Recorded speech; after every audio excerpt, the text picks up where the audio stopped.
નમસ્કાર મિત્રો, હું મોહન ગઢવી ગુજરાતી દુનિયા યુટ્યુબ ચેનલમાં ફરી એકવાર આપ સૌ મિત્રોનો હાર્દિક સ્વાગત કરું છું.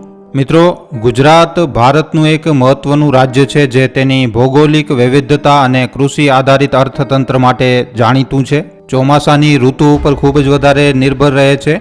ચોમાસું ગુજરાતના ખેડૂતો, અર્થતંત્ર અને પર્યાવરણ માટે જીવનદાયી સમાન છે. જો કે આબોહવા પરિવર્તન, અનિયમિત વરસાદની પેટર્ન અને અન્ય પરિબળોને કારણે દુષ્કાળની સ્થિતિનો ખતરો હંમેશા ગુજરાત ઉપર રહે છે. 2025ના ચોમાસામાં ગુજરાતના કયા કયા વિસ્તારોમાં દુષ્કાળની સંભાવના છે, તેની અસરો શું હોઈ શકે છે, તેની વિગતવાર ચર્ચા આજના આ વિડીયોમાં આપણે કરવાની છે. જો મિત્રો, આપણા ગુજરાતની અર્થવ્યવસ્થા મોટા ભાગે કૃષિ આધારિત છે અને ચોમાસું આ રાજ્યના ખેડૂતો માટે આશીર્વાદ સમાન છે. આપણા ગુજરાતના મોટા ભાગના વિસ્તારોમાં ખેતી વરસાદ ઉપર નિર્ભર રહે છે. ચોમાસાની અનિયમિતતા અથવા અપૂરતો વરસાદ દુષ્કાળની સ્થિતિને જન્મ આપી શકે છે. 2025ના ચોમાસા વિશે હવામાન વિભાગ અને ખાનગી એજન્સીઓએ જેમ કે સ્કાયમેટ દ્વારા આગાહી કરવામાં આવેલ છે કે ગુજરાતમાં સામાન્યથી સારો વરસાદ થવાની શક્યતા 40% છે, જ્યારે દુષ્કાળની સંભાવના માત્ર 5% રહેલી છે. જો કે આ આગાહીઓ હંમેશા મિત્રો સચોટ નથી હોતી અને ચોમાસાની પ્રગતિ અટકી જવી કે અનિયમિત વરસાદની સ્થિતિ દુષ્કાળનું જોખમ વધારી શકે છે. ગુજરાતના વિવિધ વિસ્તારો જેમ કે કચ્છ, સૌરાષ્ટ્ર, ઉત્તર ગુજરાત અને દક્ષિણ ગુજરાતના દરિયાકાંઠાના વિસ્તારોમાં વરસાદની પેટર્ન અલગ અલગ હોય છે. તો આ વિડીયોમાં મિત્રો આપણે ચોમાસાની આગાહીઓ, દુષ્કાળના સંભવિત વિસ્તારો અને તેની અસરો વિશે ખૂબ જ વિસ્તારપૂર્વક વાત કરવાની છે. આના સિવાય સરકારી પગલાઓની પણ આપણે આ વિડીયોમાં ચર્ચા કરવાની છે. માટે વિડીયોને છેલ્લે સુધી જોવા તેમજ લાઇક અને શેર કરવા ખાસ વિનંતી. અને જો તમે આ ચેનલ ઉપર પહેલીવાર આવ્યા છો તો મિત્રો ચેનલને સબસ્ક્રાઈબ જરૂરથી કરી લેજો. તો ચાલો આજનો આ મહત્વપૂર્ણ વિડીયો શરૂ કરીએ. તો મિત્રો, અહીંયા આપણે સૌથી પહેલાં તો ચોમાસાની શરૂઆત અને પ્રગતિ વિશે વાત કરીએ. ભારતીય હવામાન વિભાગ IMD અનુસાર 2025નું ચોમાસું સામાન્ય તારીખ કરતાં વહેલું શરૂ થશે. કેરળમાં જેમ કે 24 મેની આસપાસ જ ચોમાસું શરૂ થઈ ગયું અને આપણા ગુજરાતમાં તેની શરૂઆત જૂનના મધ્યમાં થવાની સંભાવના છે. જો કે ચોમાસાની પ્રગતિ અટકી જવાની શક્યતા પણ વ્યક્ત કરવામાં આવી હતી અને જેમ કે આપણે જાણ્યું કે મહારાષ્ટ્રના એરિયાઓમાં ચોમાસું અટકી ગયું, જેના કારણે કેટલાક વિસ્તારોમાં વરસાદનું પ્રમાણ પણ ઓછું રહી શકે છે. અંબાલાલ પટેલ જેવા હવામાન નિષ્ણાંતોની આગાહી મુજબ દક્ષિણ ગુજરાતમાં 14-15 જૂન પછી વરસાદની શરૂઆત થશે, પરંતુ ઉત્તર ગુજરાત અને કચ્છ જેવા વિસ્તારોમાં ચોમાસું મોડું પહોંચવાની શક્યતાઓ દેખાઈ રહી છે. વરસાદની આ અનિશ્ચિતતા મિત્રો દુષ્કાળની સ્થિતિને વધારી શકે છે, ખાસ કરીને એવા વિસ્તારોમાં જ્યાં વરસાદનું પ્રમાણ ઓછું હોય. સ્કાયમેટના અનુમાન મુજબ ગુજરાતમાં ઓગસ્ટ અને સપ્ટેમ્બર મહિનામાં સૌથી વધુ વરસાદ થવાની સંભાવનાઓ રહેલી છે, ખાસ કરીને દક્ષિણ ગુજરાત અને દક્ષિણ પૂર્વ સૌરાષ્ટ્રમાં. જો કે ઉત્તર ગુજરાત અને કચ્છ જેવા વિસ્તારોમાં વરસાદનું પ્રમાણ સામાન્ય કરતાં ઓછું રહેવાની શક્યતા દેખાઈ રહી છે, જે દુષ્કાળનું જોખમ વધારે છે. મિત્રો, હવે આપણે દુષ્કાળની સંભવિત સ્થિતિ અને પ્રભાવિત વિસ્તારોની વાત કરીએ તો મિત્રો 2024ના ઉનાળામાં ગુજરાતના કેટલાક જિલ્લાઓમાં દુષ્કાળ જેવી સ્થિતિનો સામનો કરવો પડ્યો હતો અને 2025માં પણ આવી સ્થિતિની શક્યતા રહેલી છે. ગુજરાતના ઘણા એવા વિસ્તારોની આપણે ચર્ચા કરશું જ્યાં દુષ્કાળની સંભાવના વધુ રહેશે 2025માં. સૌથી પહેલા તો મિત્રો આપણે અહીંયા કચ્છની વાત કરીએ તો કચ્છ ગુજરાતનો સૌથી મોટો જિલ્લો છે, પરંતુ તેની વસ્તી ગીચતા ઘણી ઓછી છે. કચ્છનો જે વિસ્તાર છે એ અર્ધશુષ્ક આબોહવા ધરાવે છે અને વરસાદનું પ્રમાણ અન્ય વિસ્તારોની તુલનામાં કચ્છમાં ઓછું હોય છે. 2025ના ચોમાસામાં કચ્છમાં વરસાદનું પ્રમાણ સામાન્યથી ઓછું રહેવાની આગાહી છે, જેના કારણે દુષ્કાળની સ્થિતિ ઊભી થઈ શકે છે. ખાસ કરીને કચ્છના જે વિસ્તારો છે જેમ કે ભચાઉ છે, રાપર છે અને માંડવી જેવા જે તાલુકાઓ છે,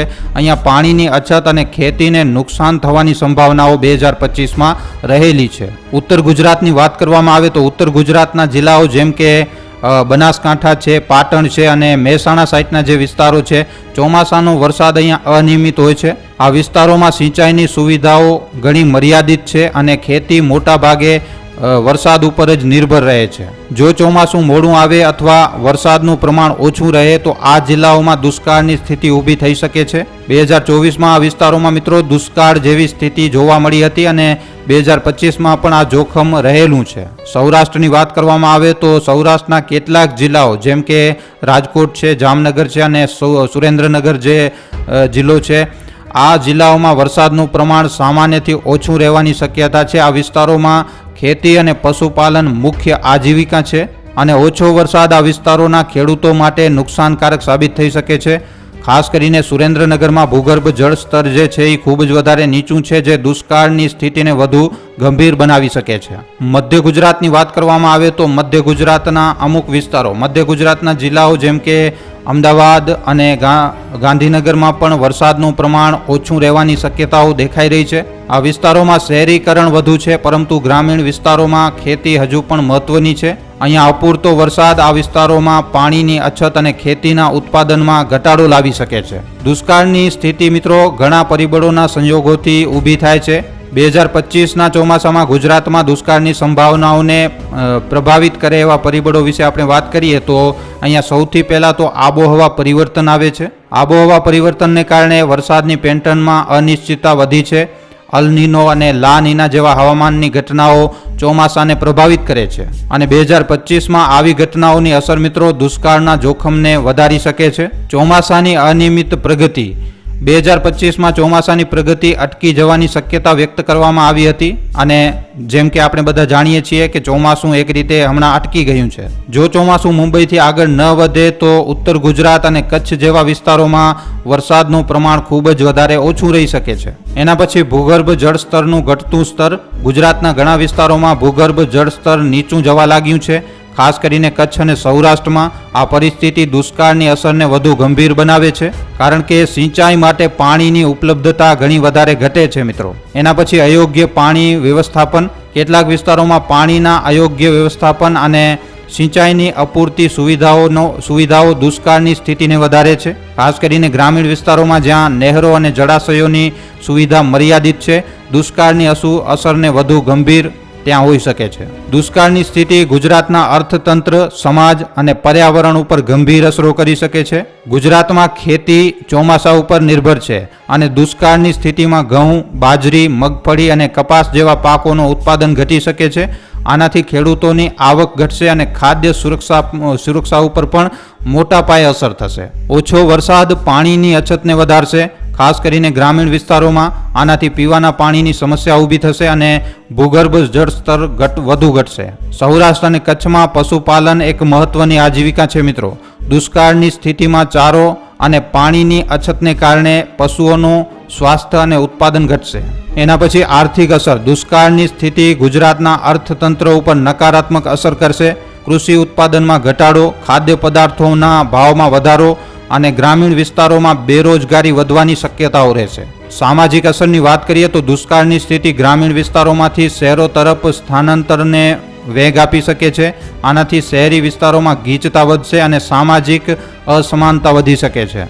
ગુજરાત સરકાર અને કેન્દ્ર સરકારે દુષ્કાળનો સામનો કરવા માટે અનેક પગલાં લીધા છે, જે 2025માં પણ ચાલુ રહેવાની શક્યતા છે.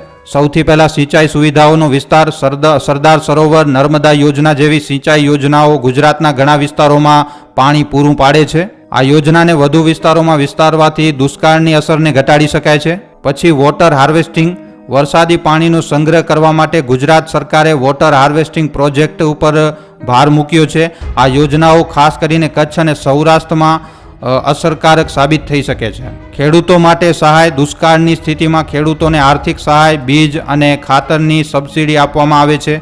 આ ઉપરાંત ફસલ વીમા યોજનાઓ ખેડૂતોને નુકસાનથી બચાવે છે. એના પછી હવામાન આગાહી અને જાગૃતિ. હવામાન વિભાગની આગાહીઓ ખેડૂતો સુધી પહોંચાડવા માટે મોબાઈલ એપ્સ અને SMS એલર્ટનો ઉપયોગ કરવામાં આવે છે. આનાથી ખેડૂતોને વાવણી અને પાણીના વ્યવસ્થાપન માટે યોગ્ય નિર્ણયો લેવામાં મદદ મળે છે. છેલ્લે મિત્રો આપણે વાત કરીએ તો 2025ના ચોમાસામાં ગુજરાતના કેટલાક વિસ્તારો, ખાસ કરીને કચ્છ છે, ઉત્તર ગુજરાત અને સૌરાષ્ટ્રના કેટલાક જિલ્લાઓમાં દુષ્કાળની સંભાવના રહેલી છે. આબોહવા પરિવર્તન, ચોમાસાની અનિયમિત પ્રગતિ અને ભૂગર્ભ જળ સ્તરનો ઘટાડો આ સ્થિતિને વધુ ગંભીર બનાવી શકે છે. જો કે સરકારી યોજનાઓ, સિંચાઈ સુવિધાઓ અને વોટર હાર્વેસ્ટિંગ જેવા પગલાં દ્વારા દુષ્કાળની અસરને ઘટાડી શકાય છે. ખેડૂતો અને સરકારે સાથે મળીને કામ કરવું જરૂરી છે, જેથી ગુજરાતનું કૃષિ આધારિત અર્થતંત્ર સુરક્ષિત રહે. તો મિત્રો, આજના આ વિડીયો ઉપર તમારા શું અભિપ્રાય છે, તમારું શું કહેવું છે, નીચે કોમેન્ટ સેક્શનમાં લખીને જણાવવા ખાસ વિનંતી. જો વિડીયો પસંદ આવ્યો છે તો વિડીયોને ખાલી તમારા સુધી સીમિત ન રાખતા મિત્રો, તમારા મિત્રો સાથે, પરિજનો સાથે, વોટ્સઅપ ઉપર, ફેસબુક ઉપર, યુટ્યુબ ઉપર જેટલો બની શકે વધારેમાં વધારે વિડીયોને શેર જરૂર કરજો. તો આજના વિડીયોમાં આટલું જ. હવે આપણે મળશું ફરીવાર એક આવા જ નવા જાણકારીસભર વિડીયો સાથે. ધન્યવાદ.